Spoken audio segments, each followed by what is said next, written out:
Hey everyone, Sam and Chris from Wyvern Kodiak here. Before we get started, like and subscribe, check out some of the other videos and content that we have on our channels. Thanks a lot. Hey everyone, Sam and Chris from Wyvern Kodiak. We're here checking out the Spark. This was loaned to us graciously by Fred the Lug. Fred, thanks again for loaning us this knife and lots of others from your collection. It is greatly appreciated, my friend. So the Spark EDC was a knife that was a Kickstarter a while ago, and I think it did pretty well. And they were wandering around Blade Show handing this off to people. I saw videos of a bunch of different content creators and patrons of the show that were checking this out, and they did a great job marketing. And Chris and I have definitely taken some mental notes and some physical notes on their marketing because we'd like to duplicate some of that success ourselves when we launch. That being said, let's get into this thing. So Spark decided that they were going to make this experience start from the box itself. And so if you look here with the box, it's got this window with the gear here. And when you pull it out, you can see that it moves. And that is just a cool little feature. So let's get into it here. And we have a card with some information on it. M390, a past final inspection, all that good stuff, their website information. So very cool, very cool. And then the coup de grace, the knife. So let's take a look at this for a second here. And I mean, obvious your eyes go straight to the gear wheel in the middle of the knife here, and we're going to get to that in a second here. But if you look here, they've got some beautiful milling that goes around the scales on the knife, and it's almost reminiscent of a circuit, right? Spark, I guess that makes some sense there. The pivot here is inset into the scale a little bit, kind of cool, pretty funky. Some interesting cutouts over here, like venting, if you will. It is a pretty wide beam on this thing. I mean, for a smaller knife, this is a wide knife. Again, with some really nice milling here, textured. They did a really nice job on the fit and finish of this knife. You can definitely tell that they put some thought process into this. So very, very good job on that. Some relief cuts on the lock bar and a milled titanium pocket clip. Thumb studs, front flipper, and we'll get into all that in a minute. So let's scratch the itch and get the elephant in the room out of the way here. The wheel, okay, as you can, I'm sure here, it is clicky goodness. It is a fidget toy on a knife, and with this little button here, you open that and it releases to spin. This is a lot of fun on a knife, if you will, and I think it's a cool idea.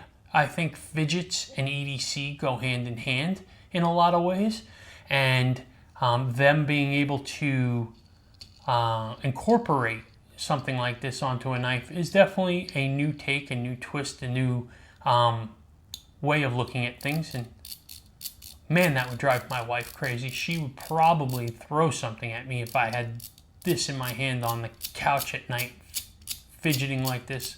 Yeah, I would drive everybody crazy. So it fit and finish wise, I mean, it's beautiful. It is really, they've done a very nice job with this. So let's open it up. Oop. There we go. So thumb stud deployment, fires open real nice. Super easy to deploy. I've got some pretty big hands, so a lot of times with smaller knives, it's hard for me to get in position to deploy them from a thumb stud, but it's not hard at all with this. Very easy. The thumb studs are very nice. They are very tall, thumb studs. For thin blade stock like that, you can see that they are tall thumb studs. Step milled on that as well for a little bit of texture. Pretty nice, pretty nice. Jimping on the spine here. It's not super aggressive. You can feel it, but I'm not sure that this is going to do a whole heck of a lot for you. I think this is probably more for aesthetics than it is for actual use, in my opinion. That being said, with big hands, when I grab, my finger goes way out here. This is not comfortable for me. This makes me put my hand in an awkward position to actually use this. So you can tell that, you know, I'm now becoming a 3-finger knife in order to get myself on this jimping here. So not for big hands, but that being said, 4-finger grip, you get up over the top of the pivot over here and you can get way out on that blade, choke up, do some work. It works fine. I think it would work for bigger hands, but it is, this is about your only position right here. I mean, this is kind of it if you have big hands.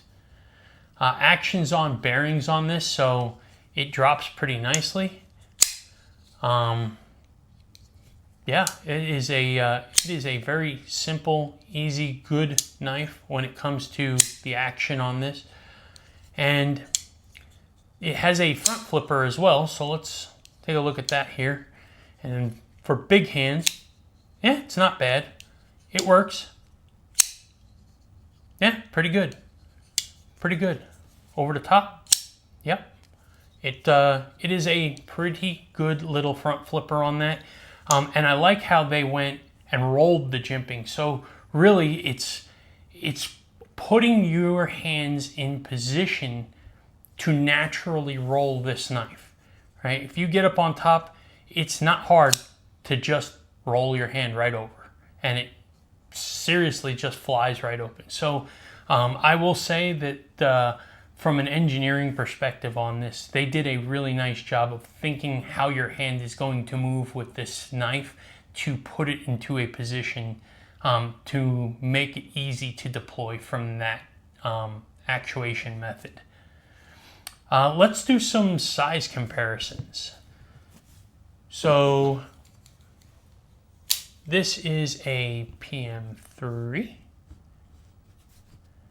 and this is a PM2, and as you can see, it's not even close. It is just a small knife. It is really just dwarfed by both of these blades.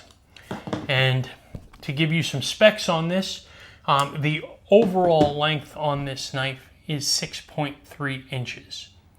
The blade on it is coming at 2.54 inches, and the weight on this thing is just 3.7 ounces. Now I say just because really when you feel the thickness of this knife, you realize that there is some meat to this thing for a small knife. Now I'm looking on the inside here and there's a little bit of milling on the scale side. I'm sorry, the clip side scale, but not so much on the show side. There's not a lot. There's really just a little bit. I don't know if anybody can even get in there, but you can see a little bit in there, but it's not a whole heck of a lot. Steel on the blade is M390, and it is, like I said, it's a fun little knife. I like the idea behind it. I think it is a cool concept. I think they've brought something different to the market.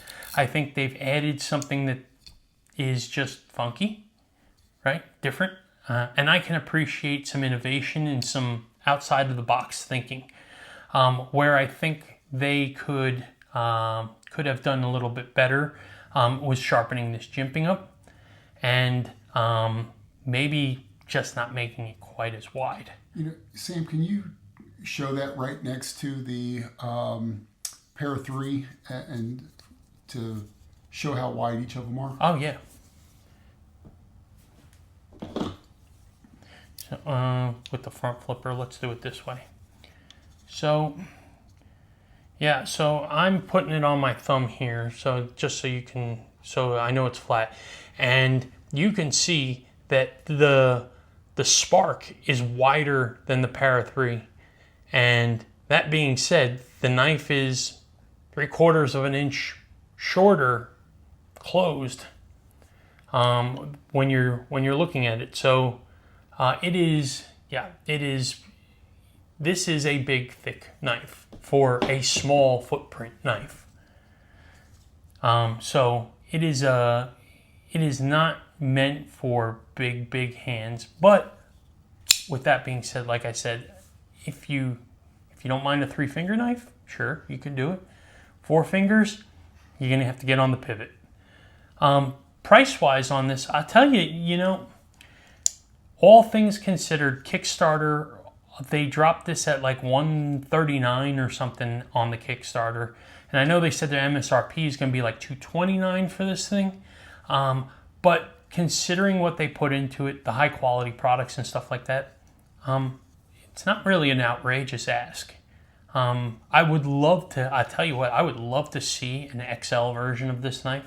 Oh, that'd be really cool. Right? One for big boy hands like ours, where I don't feel like I only have one grip position.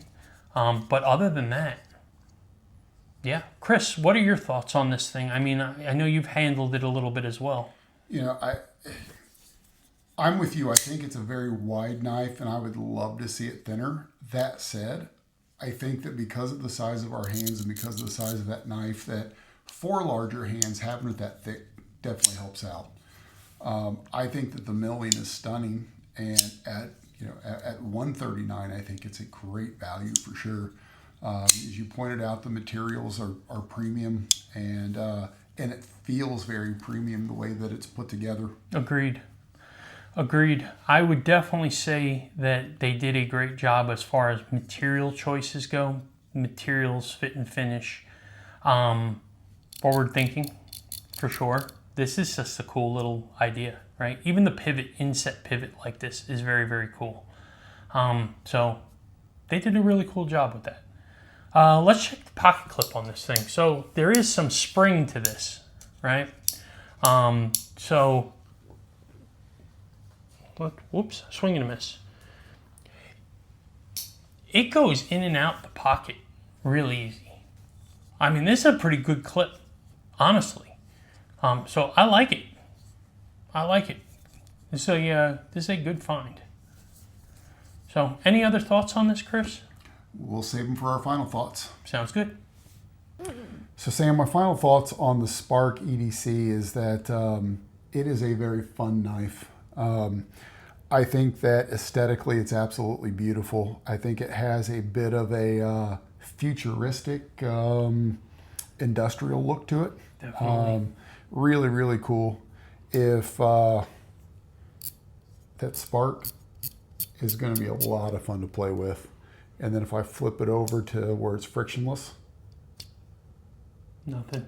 It's very, very faint. You hear the impact of my hand hitting the titanium, not the Spark itself, and so, or the gearing itself. But yeah, I don't know if you know this about me. I've got a frictionless mouse, and I'll go to Excel every once in a while during the day, and I just see how many thousands of lines I can flip through at once. So now I'm not even surprised. Yeah. So now it'll be this. I am a fidget fanatic and like to keep my hands busy.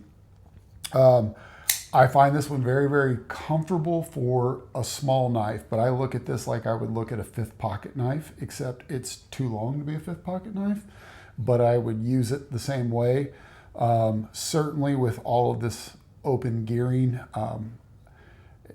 I would be careful what the application was. I wouldn't use this to carve the Thanksgiving turkey. Don't want all that stuff in my juices or all those juices in my gears, right? There's a lot of nooks and crannies to get some funk in there. There's a lot of things in here. And again, aesthetically, it's beautiful. I bought one of these when the Kickstarter dropped, and I'm supposed to receive mine, in the next few weeks. So I'm looking forward to getting it and playing with it. And I think, Fred the Lug shared this with us, so I'm really excited about that. But I'm looking forward to fine-tuning one that's customized for me, because I love playing with this. It's a fun knife. It is. I agree with you. I think they did a great job. Fit finished, using good quality materials on it. Easy to deploy, even with big old mitts like ours. I would have liked to have felt a little bit more aggressive jimping here to make it something useful for me. That being said, it leaves me really to use it in one of two ways. Either I have to go down to a 3-finger knife this way, because as you can see, my hand really has no space over here, or I have to get over the pivot like this, choke up on the thing, and then my finger is just not on the jimping anymore. At that point, it's out here. I don't know. It's for big hands. It's not terrible. It's useful for something on that, but it's not going to be a hard use knife. It's not going to be a knife that I would say I have to rely on for a lot of work. It's blocky, and because it's blocky, I'm not quite sure what my comfort level would be if I were to say be breaking down 20 or 30 cardboard boxes. Is my hand going to start to feel that afterwards? I'm not getting much hot spot right here. The gear mechanism right here, I got a little bit of a hot spot there. It's not unbearable, but you can feel it, right? But the thing is, am I going to feel it a lot more? Was that what it was meant to be? No. Yeah. No. This is a fantastic fidget toy. Yeah, that's where fun meets light utilitarian. Yeah. Yeah. Yeah. So overall, the Kickstarter at $139. Great price. Crazy good price. That's an absolute steal for this knife. MSRP $229. I'm not saying it's horrible and out of bounds. They did a reasonable. Yeah, it is great premium materials. It is a strong, solid build. It is a lot of engineering and thought and time that went into this. I sure as hell would not want to be the CAD guy on this thing. $229 I think is not unreasonable, but I think that's probably tops fair. Yeah. So that's my feelings on this knife. Your final thoughts, sir? I just think it's a fun, playful knife that I'm looking forward to getting my hands on and playing with it. If the creators see this, I'm with Sam, an XL version would absolutely be welcome, and I would definitely buy one. All day. And just tell us in the comments, what is your very favorite fidget knife, and what would you use this one for? Yeah, appreciate your time. Like, comment, subscribe, and we'll see you on the next one. Take care.